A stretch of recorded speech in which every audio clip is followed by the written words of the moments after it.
Brothers and sisters in Christ, good morning. Good morning. How are you? Are you okay? Yes. Are you happy? Yes. Are you sure? Yes. Praise the Lord.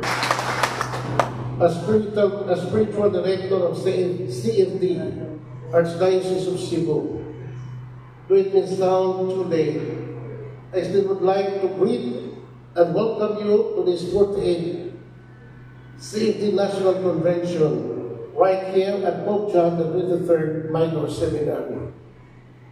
I'm happy to be with you since yesterday and today with this Eucharistic celebration.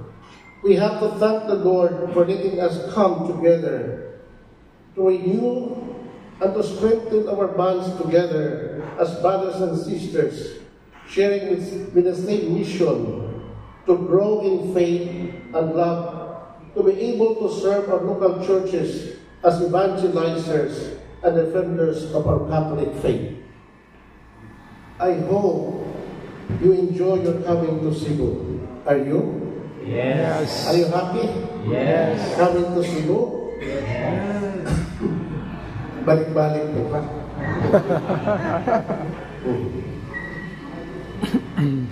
Again, I'm very happy, and I hope that you are happy in coming to Cebu, the cradle of Christianity in Asia, and the cradle of Catholic faith defenders of the whole Philippines. Are you aware of that? Yes. It was in 1935, if I'm not mistaken, that CFD was formed and founded by a group of laymen and women who committed themselves to learn and study our Catholic faith and defended it when it was being attacked by its enemies. Since then, so that was 1935, we are now 2025, 90 years old as CFD. Since then, it becomes a national Catholic lay organization, and it keeps growing with the assistance of the Holy Spirit and with the support of our local church hierarchy in our country.